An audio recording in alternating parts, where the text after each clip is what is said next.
ഇത്ര റൊമാൻറ്റിക് ആയിട്ടുള്ള ഒരാളെ ഒരു പോയിന്റ് കഴിയുമ്പോൾ നമുക്ക് ലൈഫിൽ ഒരു കമ്പാനിയൻഷിപ്പ് വേണ്ടി വരില്ലേ? ആണോ? യെസ്. മക്കളൊക്കെ പോവല്ലേ? ഇപ്പോഴും അവർ കല്യാണം കഴിച്ചിട്ടില്ല, അതുകൊണ്ട് വെൽ അത് നമ്മുടെ ലൈഫ്, ഞാൻ പറഞ്ഞില്ലേ ഒരിക്കലും ഒന്നും ചിന്തിക്കാറില്ല. സോ വി നെവർ നോ നമ്മുടെ ലൈഫിന്റെ ഒരു മൂവ്സിൽ എങ്ങനെയാണോ വരുന്നത് നമുക്ക് അറിയാൻ പറ്റില്ല. ഞാനായിട്ട് അങ്ങോട്ടൊന്നും ചിന്തിക്കില്ല. റൊമാൻറ്റിക് ആണ്, ഇല്ലാതെ ഞാൻ പറയുന്നില്ല. എനിക്ക് ഇന്നും എൻ്റെ മനസ്സിൽ ഒരുപാട് സ്നേഹമുണ്ട്. എനിക്ക് ഒരുപാട് മിസ് ചെയ്യുന്ന കാര്യം ഞാൻ പറഞ്ഞില്ല, എൻ്റെ ലൈഫിൻ്റെ 2 പാർട്ട്നേഴ്സും എനിക്ക് ശരിയായില്ല. അപ്പോൾ ഞാൻ മേ ബി എനിക്ക് ഫീൽ ചെയ്യും അത് എത്രയോ എനിക്ക് ഡെസ്റ്റിൻഡ് ഉള്ളൂ ആയിരിക്കും. മേ ബി ഈ ലൈഫിൽ എനിക്ക് ഇല്ലായിരിക്കും, പറയാൻ പറ്റില്ല. കാരണം അതുകൊണ്ട് നോക്കാം. ഞാൻ പറയുന്നത് ഭയങ്കര റൊമാൻറ്റിക് ആയിട്ടുള്ള രീതിയിലൊന്നും അല്ല കേട്ടോ. മനസ്സിലായി, കമ്പാനിയൻ തീർച്ചയായിട്ടും മിസ് ചെയ്യുന്നു. ഞാൻ ഫ്രാങ്ക് ആയിട്ട് തന്നെയാണ് പറയുന്നത്, തീർച്ചയായിട്ടും നമ്മൾ മിസ് ചെയ്യുന്ന ഒരു സംഭവം തന്നെയാണ്. Because you see people around you, friends തന്നെ, അവരും എല്ലാവരും ട്രാവൽ ചെയ്യുമ്പോൾ എല്ലാവർക്കും ഒരുമിച്ച് പോകുമ്പോൾ കപ്പിളാണ്, ഞാൻ മാത്രം ഇങ്ങനെ പറ്റിക്കുന്നു. അതൊക്കെ എനിക്കും വിഷമമുണ്ടില്ല, ഞാൻ പറയുന്നില്ല. But that's how life is, നമുക്ക് പറയാൻ പറ്റില്ല. ഞാൻ പറഞ്ഞില്ലേ, ഒന്നും ഞാൻ പ്ലാൻ ഒന്നും ചെയ്യുന്നില്ല. ലൈഫിൻ്റെ മൂവ്മെൻറ്റിൽ അങ്ങനെ ആരെങ്കിലും ലൈഫിൽ വരൂ എന്നൊക്കെ പറഞ്ഞു പോലും ആർക്കറിയാം. ഇനിയിപ്പോ ഞാൻ ഇത് പറഞ്ഞത് കോൺട്രവേഴ്സി ആകുന്നില്ല. ശാന്തി കൃഷ്ണ പറഞ്ഞു ഒരു കമ്പാനിയൻ എന്നൊക്കെ പറഞ്ഞു, അതൊന്നും പറഞ്ഞേക്കരുത്. ഞാൻ ചുമ്മാ തമാശ പറഞ്ഞു. നമുക്ക് ഇപ്പം as it is nobody, so don't think like that at all. I'm very happy in what I am today. എനിക്ക് എൻ്റെ മക്കളാണ് എൻ്റെ എല്ലാം. എനിക്ക് തീർച്ചയായിട്ടും എൻ്റെ മൈൻഡിൽ എന്താ പറയുക, ഡാൻസ് ഇപ്പം വീണ്ടും ഒരു ക്ലാസ് തുടങ്ങാനാണ് എനിക്ക് ആഗ്രഹം. വീണ്ടും ഡാൻസ് പ്രോഗ്രാംസ് ചെയ്യാനാണ് എനിക്ക് ആഗ്രഹം. So I'm going to start all that. Like I said, ഞാൻ കൊച്ചിയിലോട്ട് ഷിഫ്റ്റ് ചെയ്തു, കേട്ടിട്ടുണ്ടാവും. സോ ഒരു മൊത്തത്തിലൊരു കൾച്ചർ സംഭവം എൻ്റെ മൈൻഡെല്ലാം അതിലേക്ക് ഞാൻ ഫോക്കസ് ചെയ്യാൻ പോവാം. സിനിമയില്ലെങ്കിലും ജീവിക്കണ്ടേ? എന്താ ഹാപ്പിനെസ്സിന് വേണ്ടി ചെയ്യുന്നത്, മനസമാധാനം കിട്ടാൻ എന്താ ചെയ്യുന്നത്? മെയിനായിട്ട് പാട്ട് വെക്കും എപ്പോഴും.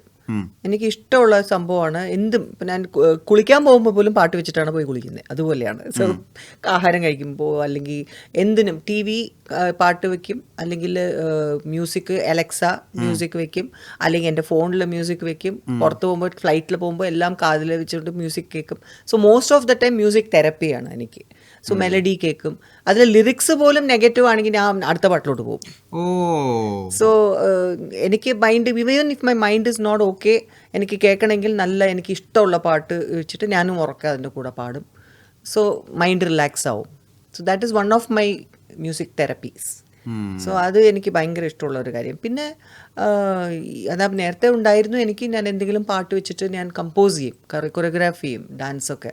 ഇപ്പോൾ കുറച്ച് ദിവസമായിട്ട് അത് വിട്ടിട്ടുണ്ട്, അപ്പം ഞാൻ വീണ്ടും തുടങ്ങും. ഇതൊക്കെയാണ് മോസ്റ്റ്ലി എൻ്റെ വേ ഓഫ്. അല്ലെങ്കിൽ എന്തെങ്കിലും വായിക്കും. ഈ ഒരുപാട് സ്നേഹം കിട്ടി ജീവിച്ചിട്ടുള്ള ഒരു പെൺകുട്ടി, ഒരുപാട് മറ്റേ റൊമാൻറ്റിക് നോവൽസ് ഒക്കെ വായിച്ചിട്ടുള്ള ഒരാൾ, അപ്പോൾ ലൈഫിനെ പറ്റിയിട്ട് എപ്പോഴും ഭയങ്കര എന്താ പറയാ, കാൽപ്പനികമായിട്ടുള്ള ഭയങ്കര ഇമാജിനറി ആയിട്ടുള്ള എക്സ്പെക്ടേഷൻസ് ഒക്കെ ആയിരുന്നു ഉണ്ടായിരുന്നത്. അത് എല്ലാ പിള്ളേർക്കും മിക്കവാറും എല്ലാ പെണ്ണുങ്ങൾക്കും അവർക്ക് അവരുടെ ഒരു എങ്ങനെ ആയിരിക്കണം ലൈഫ്, അവരുടെ എസ്പെഷ്യലി ഒരു ഡ്രീം വേൾഡ് ഉണ്ടായിരുന്നോ? ശരിക്കും ഇപ്പം നമ്മളിപ്പോൾ സിനിമയിലും കൂടെ വന്നതിന് ശേഷം, അന്നൊക്കെ സിനിമയിൽ ഇവർ പറയില്ലേ, തുളസി കത്തിരി ചൂടി, അമ്പലത്തിൽ രാവിലെ പോവുക, അതൊക്കെ ഞാൻ ബോംബെയിൽ ജനിച്ചു വളർന്ന ആണെങ്കിൽ പോലും ഈ പടത്തിൽ വന്നപ്പോൾ അത് കേട്ട് കേട്ട് കേട്ട് എൻ്റെ മൈൻഡിലും ഐ ലവ് ദാറ്റ്. അപ്പോൾ നിദ്രയിലൊക്കെ അഭിനയിക്കുന്ന സമയത്തും എല്ലാം ഏകദേശം അങ്ങനെ പാടവും അതും. ഞാൻ കല്യാണം കഴിഞ്ഞിട്ട് പോയതും ഫസ്റ്റ് മടത്തുംപടി എന്ന് പറഞ്ഞ സ്ഥലത്താണ്. അത് ശരിക്കും കുഗ്രാമം പോലെയാണ്. അവിടെ ഒന്നും രാത്രി ഒരു 4 മണി 5 മണിയൊക്കെ ആകുമ്പോഴേക്ക് ശബ്ദം അല്ലാതെ വേറെ ഒന്നും കേൾക്കില്ല. But I was like A person, ഞാൻ എന്തിനും ഞാൻ പെട്ടെന്നാണ് ഞാൻ അഡാപ്റ്റ് ആവുന്നത്. അപ്പൊ ഞാൻ അതാ പറഞ്ഞത്, ബോംബെയിൽ ജനിച്ച് വളർന്ന് അവിടെ കറാപൊറ എന്ന് പറഞ്ഞ് എപ്പോഴും ശബ്ദം കേട്ടോണ്ടിരിക്കുന്ന ഒരാൾ പെട്ടെന്നാണ് സൈലൻസിലോട്ട് പോയത്. പക്ഷെ ഐ വാസ് ഹാപ്പി, കാരണം എനിക്ക് ഇഷ്ടമായിരുന്നു. രാവിലെ ആകുമ്പോൾ അമ്മായിയമ്മയുടെ കൂടെയും നാത്തൂൻ്റെ കൂടെയും കുളിച്ച് തുളസിയൊക്കെ ചൂടി നടന്ന് ഇങ്ങനെ അമ്പലത്തിൽ പോവുക, അവിടെ തൊഴുതിട്ട് തിരിച്ച് വരുമ്പോൾ പ്രസാദം, പിന്നെ അവിടെ പാടത്ത് പിന്നെ പോയ കപ്പയ്ക്കൊക്കെ കൊണ്ടുവരും, അതൊക്കെ ഇവർ അരിയുന്ന രീതി കാണുക. അത് കഴിഞ്ഞ് പിന്നെ അടുപ്പ് ഊതൽ. ഇപ്പം നമ്മൾ ഈ ഷോർട്ടൊക്കെ ഇടയ്ക്ക് എടുക്കുമ്പോൾ ചിലവർ ഞാൻ ചെയ്യുമ്പോൾ അവർ ചോദിക്കും, ഹൈ എങ്ങനെ അറിയാം, ഇതൊക്കെ ഞാൻ ചെയ്തിട്ടുണ്ട്. സോ അതുപോലെ അടുപ്പ് കത്തിക്കുന്ന ഒരു ശാന്തി കൃഷ്ണയോ ഇങ്ങനെ ഇതൊക്കെ ഊതി ഇങ്ങനെ കണ്ണൊക്കെ തുടച്ച് അതൊക്കെ നമുക്ക് ആക്ടിങ് ഒക്കെ നാച്ചുറലായിട്ട് എങ്ങനെ വരുന്നു എന്ന് ഞാൻ പറഞ്ഞു ഇതൊക്കെ ഞാനും ചെയ്തിട്ടുണ്ട്. സോ അതുപോലെ ഒരു സിസ്റ്റം ഐ മീൻ ഒരു അല്ല മാം ഒരു കാര്യം ചോദിച്ചിട്ട് ഇപ്പൊ അന്ന് മാം അങ്ങനെ കാഷ്വൽ ആയിട്ട് അമ്പലത്തിൽ പോകുമ്പോ ആളുകളൊക്കെ ഇപ്പൊ ശ്രദ്ധിക്കില്ലേ? അവിടെയൊക്കെ വരുമായിരുന്നു. പിന്നെ അവർക്കൊരു സുഖം, അവർക്കൊരു ഹാപ്പിനെസ് ഉണ്ടായിരുന്നു. നാട്ടുകാര് ഞങ്ങളുടെ നാട്ടിൽ സ്റ്റാർ അമ്പലത്തിൽ വന്നു. ഞങ്ങളുടെ നാട്ടുകാർ ഞങ്ങൾ ആ പടം കണ്ടിട്ടുണ്ട്, ഈ പടം കണ്ടിട്ടുണ്ട്. അപ്പോ ഇത് ഞങ്ങളുടെ കഥ അതൊക്കെ ആയിരുന്നു. 84 ഞാൻ കല്യാണം കഴിച്ചത്. സോ ആ സമയത്ത് അതിന് മുമ്പിലത്തെ പടങ്ങൾ ചില്ല് അത് ഇത് ഇത്രയൊക്കെ കാര്യമൊക്കെ പറയുമായിരുന്നു. സോ അതൊരു രസമായിരുന്നു. പക്ഷെ അത് ഓൺലി പ്രോബ്ലം വാസ് അന്ന് നമുക്ക് ഈ ഫോണില്ല. അപ്പോൾ എനിക്ക് അമ്മയൊക്കെ വിളിക്കണമെങ്കിൽ അവിടുന്ന് ഞങ്ങൾ പോകുന്നത് കുഴൂർ എന്ന് പറഞ്ഞ ഇവരുടെ തറവാട് വീട്ടിലോട്ടാണ്. അവിടെ മാത്രം ഉണ്ടായിരുന്നുള്ളൂ ഫോണ്. ആ ഫോണിൽ നമ്മൾ കോള് ബുക്ക് ചെയ്ത് വെയിറ്റ് ചെയ്യണം. എന്നിട്ട് പിന്നെയാണ് ആ കോളൊക്കെ വെയിറ്റ് ചെയ്ത് പിന്നെ അമ്മയെ വിളിച്ച് അമ്മയോട് സംസാരിച്ച് ഞാൻ പറയും ഇവിടെ ഒരു ബസ്സുണ്ട്. അപ്പോൾ ചേട്ടന്മാരൊക്കെ ചിരിച്ചിട്ടുണ്ട്, നീ ഒരു ബസ്സോ? ഞാൻ ഉദ്ദേശിച്ചത് ഒരു കമ്പനിയുടെ ബസ്സാണെന്ന്. പക്ഷെ ഒരു ബസ് എന്ന് പറഞ്ഞപ്പോൾ അവർ പറയും ഇവിടെ നേരാന്ന് പറഞ്ഞ് ബസ് പോകുന്ന സ്ഥലം, നീ അവിടെ പോയി ഒരു ബസ് വിട്ട് നീ എവിടെയാടി അങ്ങനെ, how are you even living there എന്ന്. ഞാൻ പറയും ഐ എം ഹാപ്പി, എനിക്കിഷ്ടമാണ്.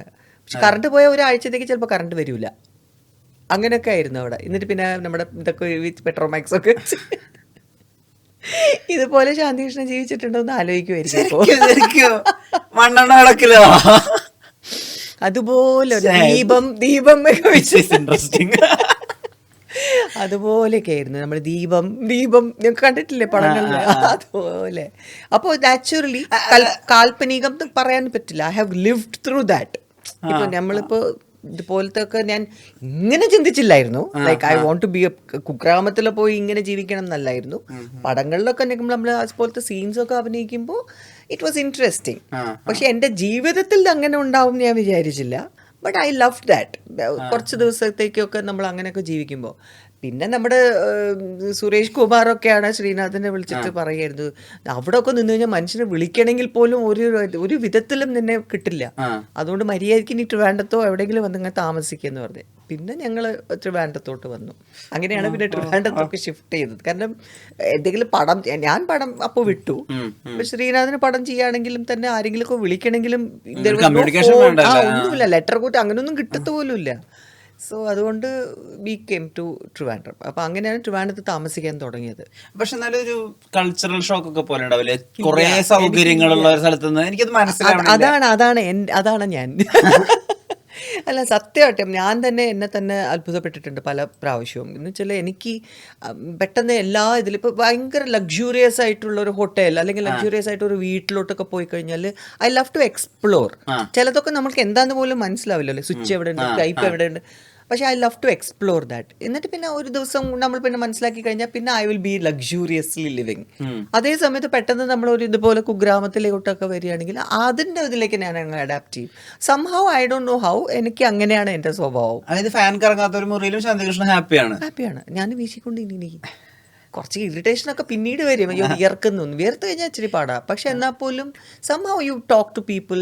അല്ലെങ്കിൽ റേഡിയോ ഒക്കെയാണ് പാട്ട്. അപ്പോൾ നമുക്ക് ടി വി അങ്ങനെ ഒന്നും ഇല്ലായിരുന്നു. അപ്പോൾ റേഡിയോ പാടാം. അപ്പോൾ അന്നാണ് ഞാൻ ചിത്രയുടെ പാട്ട് ആദ്യമായിട്ട് കേൾക്കുന്നത്. അപ്പോൾ ഞാൻ ഒരിക്കൽ വിചാരിച്ചു ഓ ചിത്രയൊക്കെ എനിക്ക് പാടിയിട്ടില്ല.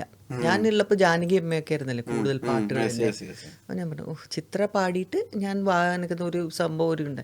അതുപോലെ ഞാൻ പിന്നീട് വന്നപ്പോൾ വിഷ്ണു ലോകം ഇതെല്ലാം ചിത്രയായിരുന്നല്ലോ.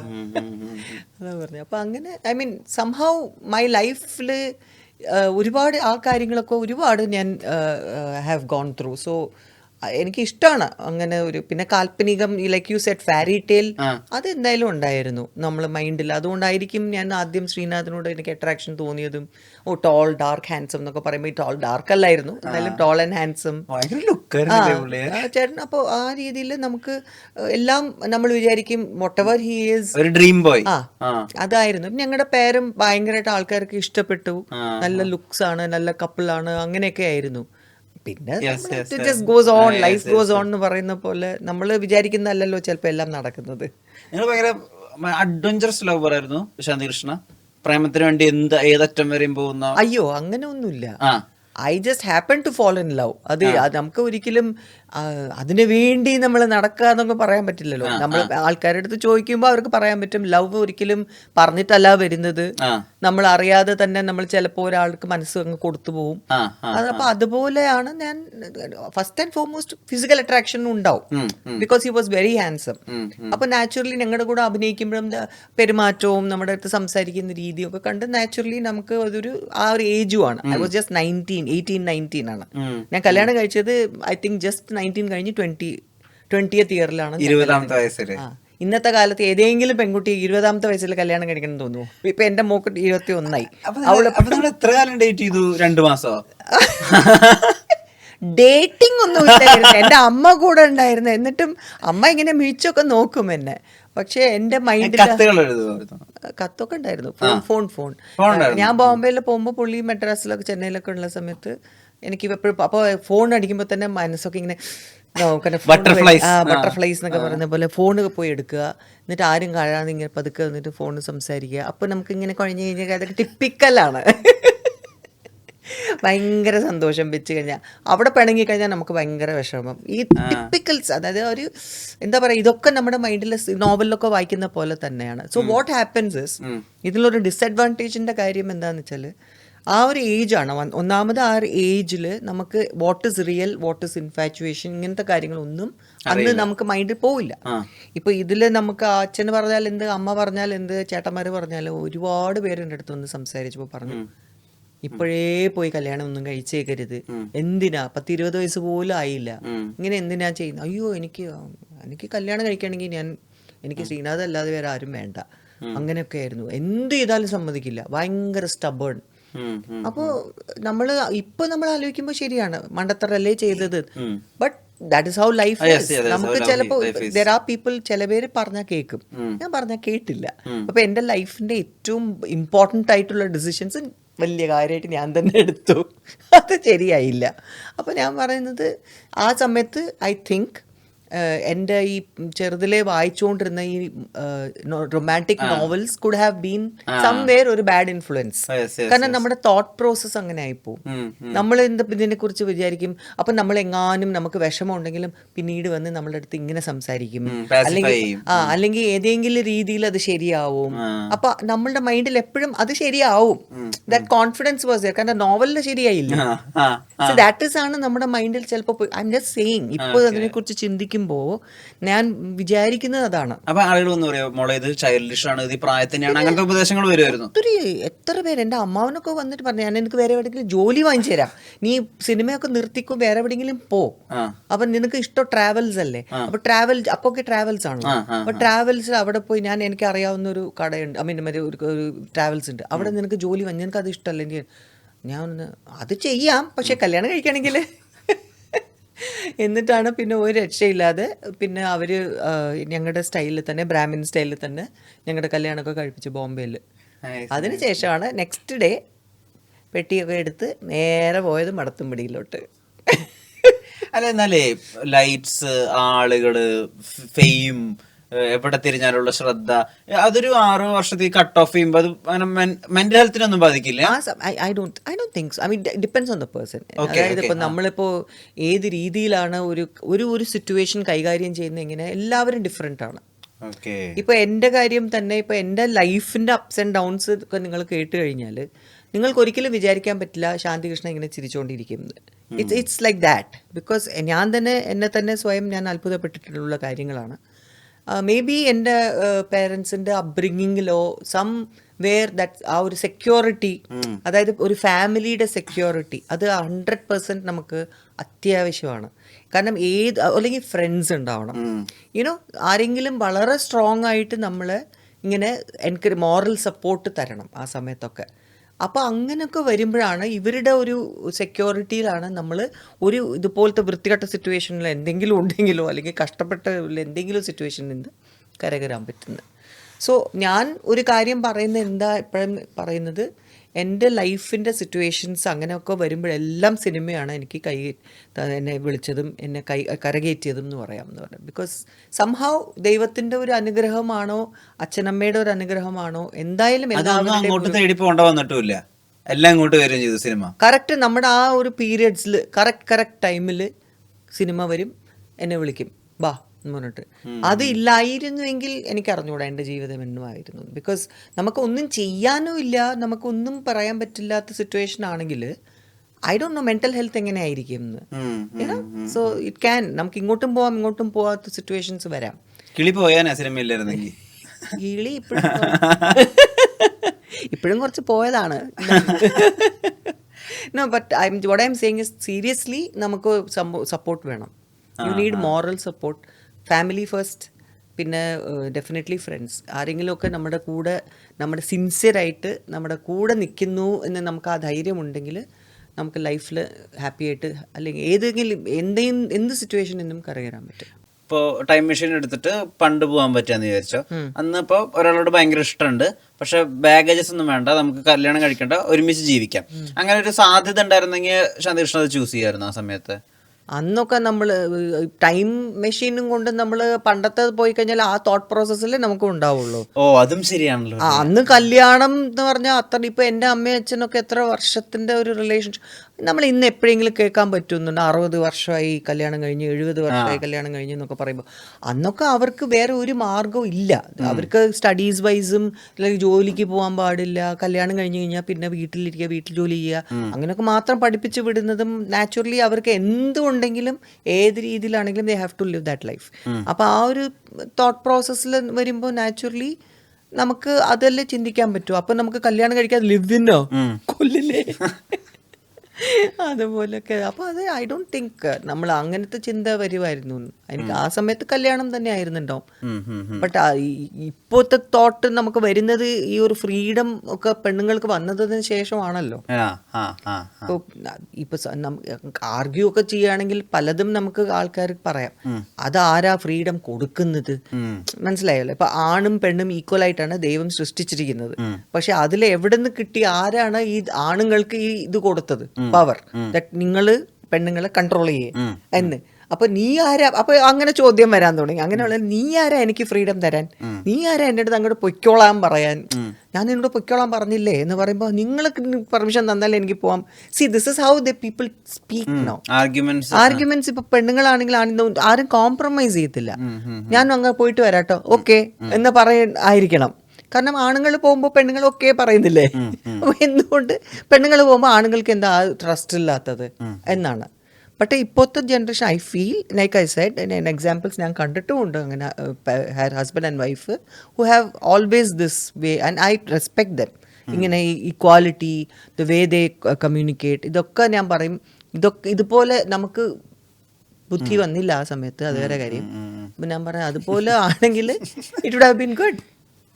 ഈ ലൈം ലൈറ്റ് മിസ് ആവുന്ന പോലെ ഫീൽ ചെയ്തിരുന്നു. അപ്പം രണ്ടാമത്തെ വരവിലും കുറച്ചധികം പടങ്ങളൊക്കെ ചെയ്ത് കഴിഞ്ഞിട്ട് പിന്നെ you went to a home maker zone, കുട്ടികളൊക്കെ നോക്കി, വീടൊക്കെ നോക്കി, അത് ഭയങ്കര ഇഷ്ടമായിട്ട് എടുത്തൊരു ചോയ്സാ. അത് ആ സമയത്തും പോയി പടം ചെയ്തിരുന്നെങ്കിലോ, അങ്ങനെ ഏണിങ് ചെയ്തിരുന്നെങ്കിലോ, അങ്ങനെ ഒന്നും ഉണ്ടായിരുന്നു? എൻ്റെ ലൈഫൊക്കെ ജസ്റ്റ് ഹാപ്പൻഡ്.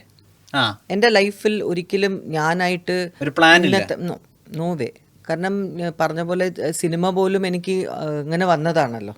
ഞാനായിട്ട് ആരോടത്തും പോയി ചോദിക്കുകയെ എനിക്ക് സിനിമയിൽ അഭിനയിക്കണം ചാൻസ് ചോദിച്ചു അങ്ങനെ ഒന്നും ചെയ്തിട്ടില്ല. ഓഡീഷൻ എന്നൊരു സംഭവം ഉണ്ടായിട്ടില്ല പണ്ടൊക്കെ. സോ അങ്ങനെ ഒരു പടം കഴിഞ്ഞു, അടുത്ത പടം വന്നു, ഇങ്ങനെയായിരുന്നു. സോ അതിൻ്റെ ഒരു കരിയർ മീൻസ് ആ സമയത്ത് ഒരു 4-5 പടം ചെയ്തു, പിന്നെ വേണ്ടെന്നായി, കല്യാണം കഴിഞ്ഞു, പോയി, പിന്നെ വീണ്ടും വന്നു, പിന്നെ വീണ്ടും സിനിമയായി. അപ്പോൾ കുറച്ച് പടങ്ങൾ വന്നു, ചെയ്തു.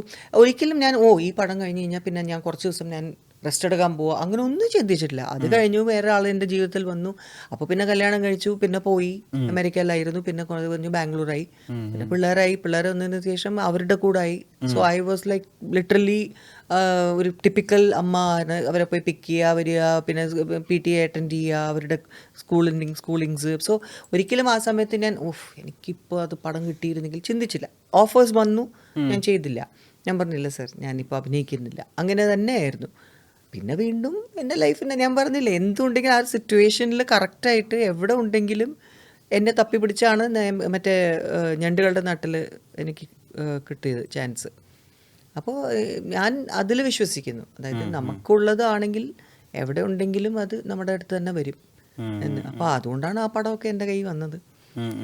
സോ ഡെസ്റ്റൈൻഡ്, നമ്മൾ ഡെസ്റ്റിൻഡ് ആണ് ഇതൊക്കെ നമുക്ക് ചെയ്യണം എന്ന്. സോ ആ രീതിയിൽ ആ കാര്യത്തിൽ ഞാൻ വിശ്വസിക്കുന്നു. ശാന്തികൃഷ്ണൻ ആസ് എ പേഴ്സൺ സ്വയം എത്രത്തോളം ഇഷ്ടമുണ്ട് ആൻഡ് ഈ സെൽഫ് ലവിന് എത്രമാത്രം ഇമ്പോർട്ടൻസ് ഉണ്ടെന്ന് വിചാരിക്കുന്നു? I really think self love വേണം നമുക്ക്. നമ്മൾ തന്നെ ഇഷ്ടം, അല്ലെങ്കിൽ നമ്മൾ എപ്പോഴും we will feel those people don't like me. അതേ സമയത്ത് I am lovable, I know I am good, I know people will like me എന്നുണ്ടെങ്കിൽ attitude, I am sure you will have that confidence. അപ്പം നമ്മൾ ആ confidence project ചെയ്യും നമ്മൾ ഒരാൾ കാണുമ്പോഴും സംസാരിക്കുമ്പോഴും. അപ്പം നാച്ചുറലി ഓട്ടോമാറ്റിക്കലി അവരിൽ നിന്നും നമുക്ക് ഒരു പോസിറ്റീവ് വൈബ്രേഷനേ വരികയുള്ളൂ. മനസ്സിലായില്ലേ? ഇപ്പം നമ്മൾ മുഖം മുറിപ്പിച്ചുകൊണ്ടോ അല്ലെങ്കിൽ എപ്പോഴും ദുഃഖം എന്ന് പറഞ്ഞ ഒരാൾ ഇപ്പം അവരുടെ അടുത്താണോ നിങ്ങൾ ആദ്യമേ അപ്രോച്ച് ചെയ്ത് സംസാരിക്കുക? ഇല്ലല്ലോ. You will feel like oh she feels, അല്ലെങ്കിൽ അവർ ഭയങ്കര ഡിപ്രസ്ഡ് ആയിട്ട് തോന്നുന്നു, അല്ലെങ്കിൽ ചില ആൾക്കാരെ നമുക്ക് എന്തോ ഒരു വൈബ് ശരിയല്ല എന്നൊരു ഫീലിംഗിൽ നമ്മൾ ചിലപ്പോൾ അവോയ്ഡ് ചെയ്ത് പോകും. സോ അത് വരാതിരിക്കണമെങ്കിൽ നമുക്കൊരു പോസിറ്റീവ് എനർജി നമ്മുടെ മൈൻഡിൽ ഉണ്ടെങ്കിലേ നമ്മുടെ ഔട്ട്സൈഡിൽ ഓറ ഓൾസോ വിൽ ബിക്കം പോസിറ്റീവ്. അപ്പോൾ അവരായിട്ട് നമുക്ക് മിങ്കിൾ ചെയ്യാൻ തോന്നും, നമ്മൾ അവരായിട്ട് സംസാരിക്കാൻ തോന്നും. So I believe in self love.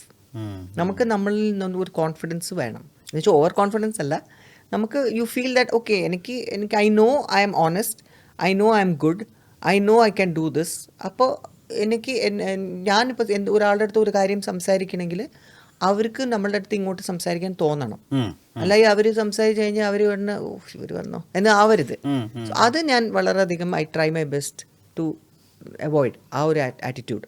അതുകൊണ്ട് ഞാൻ സ്വയം എപ്പോഴും ഐ ഫീൽ കണ്ണാടി നോക്കുമ്പോഴും ഞാൻ ചിലപ്പോൾ പറയും, ചില സമയത്ത് ദേഷ്യമാണ്, പക്ഷെ എന്നാൽ പോലും ഞാൻ പറയും.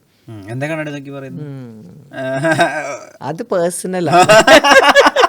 അത് എന്റെ സെൽഫ് ലവിന്റെ പേഴ്സണൽ തിങ്. ഞാൻ ഒരു സെന്റൻസ് പറഞ്ഞു, ബാക്കിയൊന്നും പറഞ്ഞു. ഒരു സെന്റൻസ് പറഞ്ഞു, you are looking good Shanthi. You are really looking good Shanthi. Thank you. You believe in karma? നല്ലത് ചെയ്താൽ നല്ലത് കിട്ടും.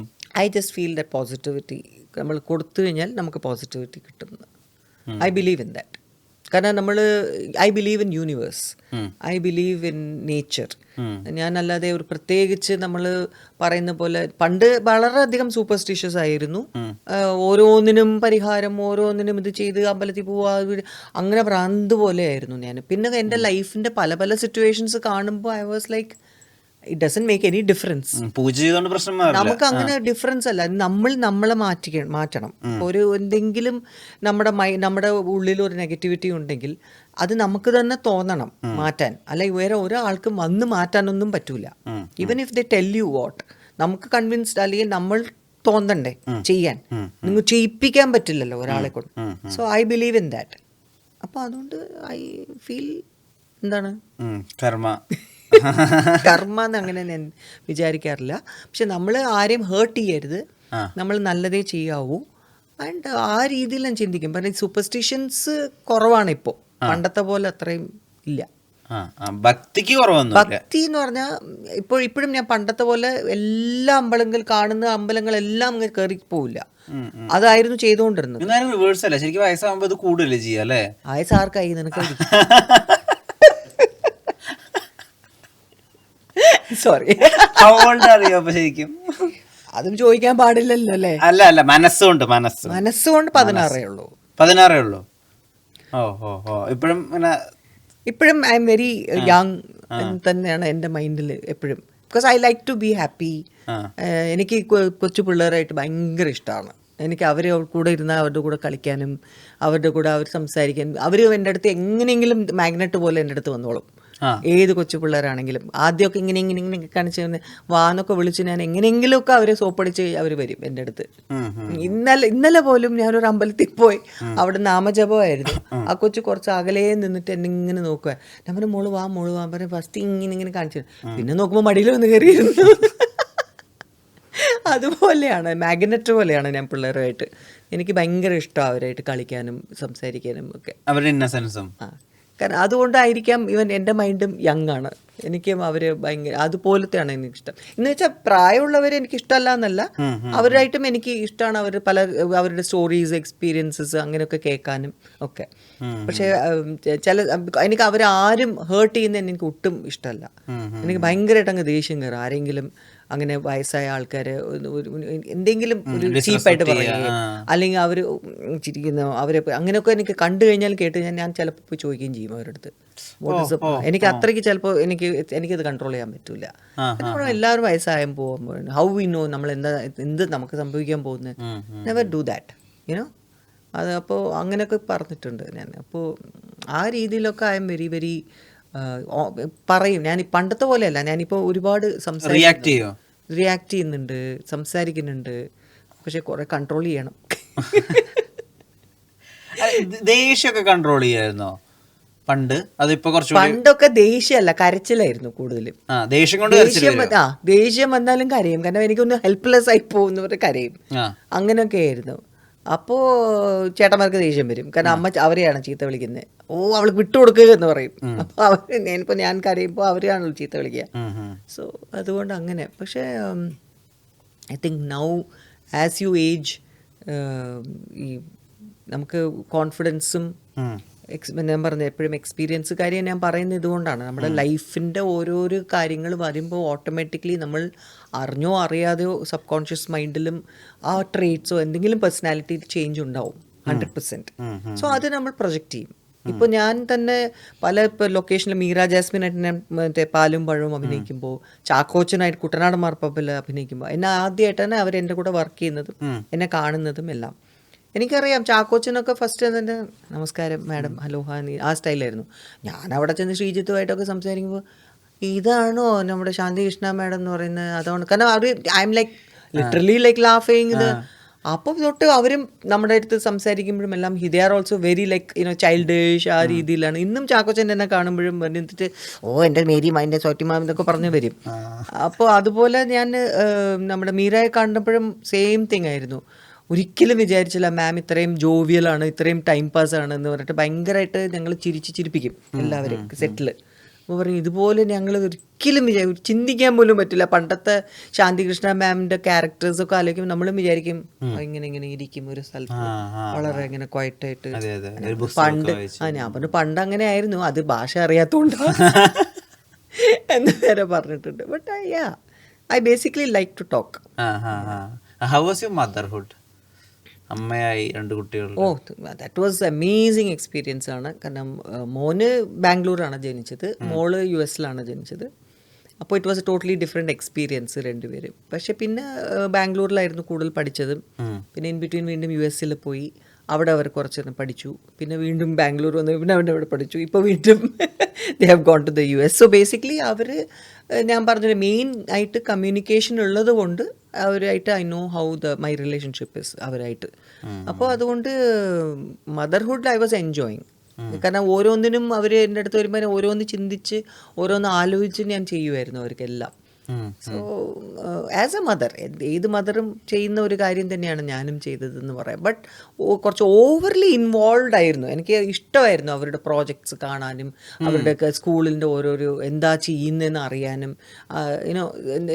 ചുമ്മാ ചാർട്ട് വർക്കൊക്കെ ഉണ്ടെങ്കിലും തന്നെ പ്രോജക്റ്റ് വർക്കൊക്കെ ഉണ്ടെങ്കിലും I also want to get involve എന്ന ഒരു ഫീലിംഗ് ആണ് എനിക്കും ഒരു എൻ്റെ ചൈൽഡ്ഹുഡിൻ്റെ ഒരു ഓർമ്മ.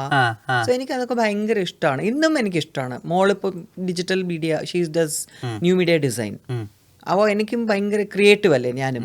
അപ്പോൾ ഐ ഓൾസോ ലൈക്ക് അവൾ ചെയ്യുന്ന എന്തെങ്കിലും ഡിസൈൻ ഉണ്ടെങ്കിൽ അതിൽ നിന്ന് എനിക്ക് ഐഡിയാസ് കിട്ടുമ്പോൾ ഞാനും എന്തെങ്കിലുമൊക്കെ ഞാനും വരയ്ക്കും, ഞാനും എന്തെങ്കിലും അതിനെക്കുറിച്ച് ചിന്തിക്കും, കുറച്ച് റിസർച്ച് ചെയ്യും അതിനെപ്പറ്റി. വരയ്ക്കുമായിരുന്നോ? വരയ്ക്കും. അങ്ങനെ ഒരു സൈഡ് എനിക്കറിയില്ലായിരുന്നു. ഞാനൊക്കെ വരയ്ക്കുമായിരുന്നു. ഐ മീൻ പല പല ടാലന്റ് ഒക്കെ ഉണ്ട്. എന്തൊക്കെയാ പിന്നെ ഹിഡൻ ടാലന്റ്? എന്തൊക്കെയാണ്, ഞാൻ 4 കൊല്ലം കർണാട്ടിക് മ്യൂസിക് പഠിച്ചതാണ്. അത് കുറച്ച് പിന്നെ അത് വിട്ടു. പിന്നെ ഡാൻസ് ആയിരുന്നു കൂടുതലും. പിന്നെ ഉള്ളത് ഈ വരയ്ക്കലൊക്കെ പ്രൊഫഷണലായിട്ട് ഒന്നും പഠിച്ചതല്ല. പിന്നെ കുറച്ച് സിത്താർ പഠിച്ചു. അതാ പറഞ്ഞ എല്ലാം ഉണ്ടെന്ന്, എല്ലാം തൊട്ട് വെച്ചിട്ടേ ഉള്ളൂ, ഒന്നും ഫുള്ളാക്കിയില്ല. പക്ഷെ ഇപ്പോഴും എനിക്ക് എന്തെങ്കിലും ഇൻസ്ട്രുമെന്റ് പഠിക്കണം എന്ന് ആഗ്രഹമുണ്ട്. കീബോർഡ് കുറച്ച് ചെയ്യും, മോൻ നന്നായിട്ട് വായിക്കും, ഗിറ്റാർ വായിക്കും. അപ്പോൾ എനിക്ക് ഗിറ്റാർ പറ്റൂല, പക്ഷേ കീബോർഡ് പഠിക്കണം എന്നുണ്ട്. കീബോർഡും ഇത് സിത്താർ. കുക്കിംഗ് എങ്ങനെയായിരുന്നു? കുക്കിംഗ് നന്നായിട്ട് ചെയ്യും, വലിയ കുഴപ്പമില്ല. വെജിറ്റേറിയൻ ആണ് ഞാൻ, നോൺ വെജ് ഒന്നും ചെയ്യില്ല. എഗ്ഗിറ്റേറിയൻ. എഗ് പിന്നെ വെജ് ആണല്ലോ. അപ്പൊ ഇപ്പൊ എഗ്ഗിറ്റേറിയൻ എന്ന് പറയണല്ലോ, വെജിറ്റേറിയൻ പറയാൻ പാടില്ലല്ലോ, അത്രേ ഉള്ളൂ. വേറെ ഒന്നും. അപ്പൊ അതൊക്കെ ചെയ്യും. എഗ് നോൺ വെജ് ആണെന്ന് പറയുന്നവരോട് എന്താ പറയാനുള്ളത്? ഞാൻ പറയും അത് നോൺ വെജ് ആണെങ്കിൽ ഏറ്റു, പക്ഷെ ബാക്കി നോൺ വെജിറ്റേറിയൻ എനിക്ക് ഇഷ്ടമല്ല. കാരണം ഗൾഫിലൊക്കെ ഞാൻ ഒരിക്കൽ പണ്ട് പോയപ്പോൾ ഫ്ലൈറ്റില് ഞാൻ പറഞ്ഞു I M A vegetarian. Yes ma'am this is vegetarian. എന്താ നോക്കിയപ്പോൾ ട്യൂണ ഫിഷ് എന്ന്. അവർക്ക് ഫിഷ് വെജിറ്റേറിയൻ. ഞാൻ പറഞ്ഞു വേണ്ട, ഞാൻ ഫിഷും കഴിക്കാറില്ല. അതുപോലെയാണ് ഇപ്പോൾ ബംഗാളീസ് അവരൊക്കെ നോക്കുമ്പോൾ അവർക്ക് സ്റ്റേപ്പിൾ ഡയറ്റ്, ബ്രാഹ്മിൻസ് ആണെങ്കിൽ പോലും റൈസ് ആൻഡ് ഫിഷ് അല്ലേ. അപ്പം നമുക്കതല്ല. ഞാൻ പിന്നെ കൊച്ചിലെ അങ്ങനെ യൂസ്ഡ് ആയിപ്പോയി. അതുകൊണ്ട് എനിക്ക് ബ്രാഹ്മിൻസ് ആയതുകൊണ്ട് ഇപ്പോൾ പറയാൻ പറ്റില്ല. പക്ഷെ എൻ്റെ അമ്മയും അച്ഛനൊക്കെ അവര് വെളുത്തുള്ളി അതുപോലും കഴിക്കില്ല. അപ്പോൾ ഞാനൊക്കെ പക്ഷെ അങ്ങനെ ട്രാവലിംഗ് ഒക്കെ വന്നപ്പോൾ ഞങ്ങളൊക്കെ നോർത്ത് ഇന്ത്യൻ ഫുഡൊക്കെ കഴിക്കുന്നതുകൊണ്ട് കുഴപ്പമില്ല. ഏറ്റവും ഈസി ആയിട്ട് പെട്ടെന്ന് ശാന്തികൃഷ്ണ മാം ഉണ്ടാക്കുന്ന ഡിഷ് എന്താ? എനിക്ക് ബേസിക്കലി ഇപ്പോൾ മില്ലറ്റ്സിനോടൊക്കെ വലിയ ഇഷ്ടമാണ്. ഉപ്പുമാവ്, എനിക്ക് ഈ അവലുപ്പുമാവൊക്കെ ഭയങ്കര ഇഷ്ടം. എങ്ങനെ പോഹ എങ്ങനെ ഉണ്ടാക്കും? ഇത് പോഹ. പോഹ എന്ന് വെച്ചാൽ എന്തുവാ? പഞ്ചാബികളുടെ ഉപ്പുമാവ് പോലത്തെ. പഞ്ചാബി അല്ല, മഹാരാഷ്ട്രൻ. മഹാരാഷ്ട്ര ഉപ്പുമാവ് പോലത്തെ ഒരു സാധനം. അവല് നമ്മൾ കുറച്ച് തിക്കായിട്ടുള്ള അവലെടുത്തിട്ട് അത് കുറച്ച് നനച്ച് കുതിർത്ത് വെക്കുക. എന്നാ കുതിർത്ത് വെക്കല്ല, ജസ്റ്റ് ഒന്ന് വാഷ് ചെയ്തിട്ട് നമ്മളത് കൊലാൻഡറിൽ ഇട്ടിട്ട് വെക്കുക. അത് ആ സമയം അതിൽ കുറച്ച് ഉപ്പും മഞ്ഞൾപ്പൊടിയും കുറച്ച് മുളക് പൊടിയൊക്കെ ഇട്ടിട്ട് അത് കുറച്ച് നേരം സോക്ക് ചെയ്യാൻ വെച്ചിട്ട് പിന്നെ ബാക്കി നമ്മൾ ഉപ്പുമാവ് ഉണ്ടാക്കുന്ന പോലെ തന്നെ. പക്ഷേ ഇതിനെ സെപ്പറേറ്റ് പിന്നെ വീണ്ടും വെള്ളം ഒഴിക്കില്ല. നമ്മളിപ്പോൾ കുറച്ച് ഓയിൽ ഒഴിച്ചിട്ട് അതിൽ ഈ കടുവും ജീരകമാണ് അവർ കൂടുതൽ യൂസ് ചെയ്യുന്നത്. മഹാരാഷ്ട്രൻസ് കടുകല്ല യൂസ് ചെയ്യുക. അപ്പോൾ ജീരകം പിന്നെ പച്ചമുളകും അതൊക്കെ ഇട്ടിട്ട് പിന്നെ കടലയില്ലേ മറ്റേ പീനട്സും കുറേ അതിലിടും. എന്നിട്ട് അതുകൊണ്ട് നന്നായിട്ട് ഒന്ന് ചെറുതായിട്ട് വറുത്ത് കഴിഞ്ഞാൽ ഈ അവലെടുത്തിട്ട് അതിലിടുക. എന്നിട്ട് നന്നായിട്ട് ഇത് കുറച്ച് തേങ്ങയും ഇടും, മല്ലിയിലൊക്കെ ഇടും. എന്നിട്ട് അത് കുറച്ചൊന്ന് അടച്ചു വെച്ചിട്ട് അതെ, അത്രേ ഉള്ളൂ. That is poha. ചില പേര് കുറച്ച് പഞ്ചസാര ഇടും. അതാണോ ബ്രേക്ക്ഫാസ്റ്റിന് കഴിക്കുക? അത് എനിക്ക് ബ്രെഡ് കഴിക്കും. ബ്രെഡിൽ പനീർ ബുർജി പോലെ ആക്കിയിട്ട് കഴിക്കും. പനീർ ബുർജി പോലെ, എഗ് ബുർജി പോലെ പനീർ ഇട്ടിട്ട് അത് കുറെ വെജിറ്റബിൾസ് ഒക്കെ ഇട്ട് മിക്സ് ചെയ്ത് അതിൽ കുറെ മസാല ഒക്കെ ഇട്ടിട്ട് ബ്രെഡിനകത്ത് വെച്ചിട്ട് ബ്രെഡ് ടോസ്റ്റ് ചെയ്യുക. ഹമ്മസ് അങ്ങനത്തെ സാധനങ്ങൾ, ഇഡ്ഡലി ദോശ അങ്ങനത്തെ ഒന്നും വേണം എന്ന് നിർബന്ധമൊന്നുമില്ല. രാവിലെ എനിക്ക് ഏത് എളുപ്പം ചെയ്യാൻ പറ്റുന്നത് കഴിയും. സിനിമയിലെ ഫേവറേറ്റ് പെർഫോമർ ആരാ? എനിക്ക് ഞാൻ പണ്ടും ഇന്നും എപ്പോഴും പറയുന്ന ഒരു കാര്യമാണ്, എനിക്ക് അമിതാഭ് ബച്ചനും കമലഹാസനുമാണ് എൻ്റെ ഫേവറേറ്റ്സ്. എന്തേ? ഞാൻ മോഹൻലാൽ മമ്മൂട്ടി കൂടെ പറഞ്ഞേക്കാം. എനിക്ക് ഇഷ്ടമല്ലായല്ല, എനിക്ക് ഭയങ്കര ഇഷ്ടമാണ് മോഹൻലാൽ മമ്മൂട്ടിയൊക്കെ, ഇല്ലാന്ന് പറയാൻ പറ്റില്ല. എന്താ എപ്പോഴും അമിതാഭ് ബച്ചനിൽ ഇത്രയും ഫാസിനേറ്റ്? എന്താണെന്നറിയില്ല. Right from beginning, maybe ഞങ്ങള് ബോംബെയിലൊക്കെ ജനിച്ചു വളർന്നതുകൊണ്ട് അവിടുത്തെ പടങ്ങൾ കാണുന്നത് പണ്ട് മുതൽ അമിതാഭിന്റെയാണ് കൂടുതലും. പണ്ടത്തെ ആക്ടേഴ്സിലോ വിനോദ് ഖന്ന, അമിതാഭ് ബച്ചൻ, ധർമ്മേന്ദ്ര എന്നൊക്കെ പറയുമ്പോൾ ഇവരൊക്കെ ആണല്ലോ കാണുന്ന സ്ക്രീനിലൊക്കെ കാണുമ്പോൾ, വലിയ സ്ക്രീനിലൊക്കെ കാണുമ്പോൾ ഉള്ള അമേസ്മെന്റ്. അപ്പോൾ പണ്ട് മുതലേ പിന്നെ ഞാൻ അമിതാഭ് ബച്ചൻ എന്ന് പറഞ്ഞ ആ മഹാ നടനെ കാണുന്നത് അമ്മ അസോസിയേഷന്റെ ചീഫ് ഗസ്റ്റ് ആയിട്ട് പുള്ളി വന്നപ്പോഴാണ് എറണാകുളത്ത് വെച്ച്. അപ്പോൾ ഒക്കെ ഞങ്ങൾ ഇങ്ങനെയാണ്. ഞാൻ, ശോഭന, പ്രിയൻ, നമ്മുടെ പ്രിയദർശനില്ലേ, പ്രിയനാണ് ഇവിടുത്തെ നമ്മുടെ അവന്യൂ റിജന്റ് ഹോട്ടലിലാണ് പുള്ളി താമസിച്ചുകൊണ്ടിരുന്നത്. സോ താഴെ എല്ലാവരുടെയും കൂടെ ഫോട്ടോ എടുക്കാനും ഫംഗ്ഷന് പോകുന്നതിന് മുമ്പ് ഫോട്ടോ എടുക്കാൻ വേണ്ടി പോയിട്ട് അമിതാഭിനെ വിളിച്ചുകൊണ്ട് വരാൻ വരുന്നോ ചോദിച്ചു പ്രിയനൊക്കെ ഞങ്ങൾ നേരത്തെ ഫ്രണ്ട്സ് ആണ്, before he was A director. അപ്പോൾ പ്രിയന് സുരേഷ് കുമാർ, ഞാൻ, ശോഭന, പിന്നെ ആരായിരുന്നു, അങ്ങനെ ഒരാളും കൂടി, ആരാന്ന് എനിക്ക് ഓർമ്മയില്ല. ഞങ്ങൾ എല്ലാവരും കൂടി ലിഫ്റ്റിൽ പോയിട്ട് പിന്നെ തിരിച്ച് വരുമ്പോൾ അമിതാഭിനെയും കൂടെ കൊണ്ടുപോകും. അപ്പോൾ ഞങ്ങളിങ്ങനെ അടുത്ത് നിൽക്കുക അമിതാഭിൻ്റെ കൂടെ. പുള്ളി ഇങ്ങനെ, അപ്പോൾ ഞാനിങ്ങനെ എൻ്റെ കൂടെ ഒരു ഫോട്ടോ എടുത്തിട്ട് ഞാൻ എൻ്റെ ഇൻസ്റ്റയിൽ ഞാൻ പോസ്റ്റ് ചെയ്തിട്ടുണ്ട്. ഞാനും അമിതാഭ്, ബാക്കിയുള്ളവരൊക്കെ ഞാൻ ഒന്ന് ക്രോപ്പൊക്കെ ചെയ്തിട്ടൊക്കെ. പക്ഷെ അതിന് നടുക്ക് ഒരാളുണ്ട്, അത് എനിക്ക് കട്ട് ചെയ്യാൻ പറ്റിയില്ല, കാരണം നടുക്ക് മുഖമായിപ്പോയി. അതാരാന്ന് എനിക്ക് ഓർമ്മയില്ല. അതുകൊണ്ട് എനിക്കും അമിതാഭിൻ്റെ ആ ഒരു എനിക്ക് പക്ഷെ അഭിനയിക്കാൻ ചാൻസ് കിട്ടിയിട്ടില്ല അമിതാഭിൻ്റെ കൂടെ. സമയം കെടുക്കുകയല്ലേ? അമിതാഭിനെ ആരെങ്കിലും കോൺടാക്ട് ചെയ്യണമെങ്കിൽ പറഞ്ഞേക്കണം, ഇങ്ങനെ ഒരു ആർട്ടിസ്റ്റ് ഉണ്ടെന്ന്. രേവതിയൊക്കെ അഭിനയിച്ചിട്ടുണ്ട്. Very jealous of her. Kamal സാറായിട്ടുള്ള ഇൻട്രാക്ഷൻസ് എങ്ങനെയായിരുന്നു? ഇപ്പോൾ കമൽ സാറിനെ ഞാൻ പിന്നെ എവിടെ കാണാനുള്ള ഓപ്പർച്യൂണിറ്റിയൊക്കെ ഞാൻ കമൽഹാസൻ വാണി ഗണപതിയുടെ കല്യാണ റിസപ്ഷന് ഞാൻ കണ്ടിട്ടുണ്ട്. അങ്ങനെയാണ് ആദ്യമായിട്ട് ഞാൻ പോയി കൈയൊക്കെ ഷെയ്ക്കാണ്ടൊക്കെ ചെയ്ത് ആ കൈ കഴുകാതൊക്കെ വെച്ചുകൊണ്ടിരുന്നത്. That is Vani was my friend. എന്നിട്ട് ഞങ്ങൾ ഡാൻസ് ക്ലാസ്സിൽ സീനിയർ ആയിരുന്നു. അപ്പോൾ അങ്ങനെ വാണിയുടെ റിസപ്ഷന് എന്നെ വിളിച്ചിരുന്നു അവിടെ ബോംബെയിലെ താജ് ഹോട്ടലിൽ. സോ അവിടെ പോയിട്ട് ആണ് ഫസ്റ്റ്. അപ്പോൾ എൻ്റെ അടുത്ത് എന്താ പേര് എന്നൊക്കെ ചോദിച്ചു, ശാന്തി. അപ്പോൾ വാണി ഇങ്ങനെ ഇൻട്രൊഡ്യൂസ് ചെയ്തു, നല്ലൊരു ഡാൻസറാണ്. ഓ അപ്പടിയാ, നല്ലത്, ഓക്കെ. അപ്പം എനിക്കങ്ങനെ എന്നൊക്കെ പറഞ്ഞ് അങ്ങനെ ഭയങ്കര സന്തോഷമായിരുന്നു. അതാണ് എൻ്റെ ഫസ്റ്റ് എക്സ്പീരിയൻസ് വിത്ത് കമൽ സർ. പിന്നെ അഭിനയിക്കാൻ ചാൻസ് വന്നു. പിന്നെ വീണ്ടും കോക്കില എന്ന പടത്തിൻ്റെ സെറ്റിൽ പോയായിരുന്നു. അപ്പോൾ ശ്രീദേവിയും കാണാൻ പറ്റി. That she's one of my favourite actors. Okay okay. കൂടെയുള്ള പെർഫോമേഴ്സിൽ ഏറ്റവും അധികം ഇഷ്ടമുണ്ടായിരുന്ന ആരെയായിരുന്നു നിങ്ങളുടെ കണ്ടംപററിയിൽ? ഒരു ഫീമെയിൽ പെർഫോമർ എന്നുള്ള രീതിയിൽ ആരായിരുന്നു ഏറ്റവും ഇഷ്ടം? വിദ്യ ചേച്ചി, ശ്രീവിദ്യ ചേച്ചി. ശ്രീവിദ്യ ചേച്ചിയുടെ പെർഫോമൻസൊക്കെ നമ്മൾ നേരിട്ട് കാണണം. നേരിട്ട് കാണുമ്പോഴാണ് അതിൻ്റെ ആ ഒരു പെർഫോമൻസിൻ്റെ ഒരു ഇമ്പാക്റ്റ് നമുക്കുണ്ടാവുന്നത്. ഹെർ ഐസ് സ്പോക്ക് എന്ന് പറയില്ലേ. വിദ്യ ചേച്ചിയുടെ അതുപോലത്തെ ഫീച്ചേഴ്സും അതുപോലത്തെ ഒരു കണ്ണും ഞാൻ വേറെയും കണ്ടിട്ടില്ല.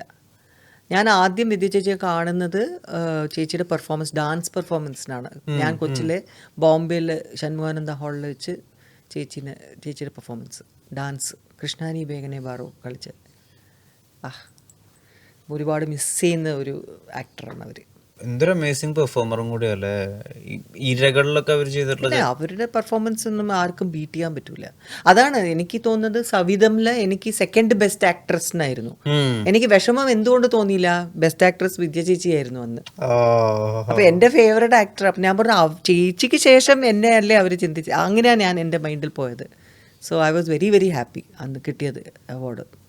പറഞ്ഞല്ലോ ഞാൻ ഭയങ്കര ഫാനാണ്. ചേച്ചിക്ക് അറിയാം, ചേച്ചിക്ക് എന്നെ ഭയങ്കര ഇഷ്ടമായിരുന്നു. ഞങ്ങൾ താരാട്ടിലൊക്കെ ഒരുമിച്ച് അഭിനയിച്ചതല്ലേ, അതിലൊക്കെ ചേച്ചിയൊക്കെ ഭയങ്കര ഇഷ്ടമായിരുന്നു.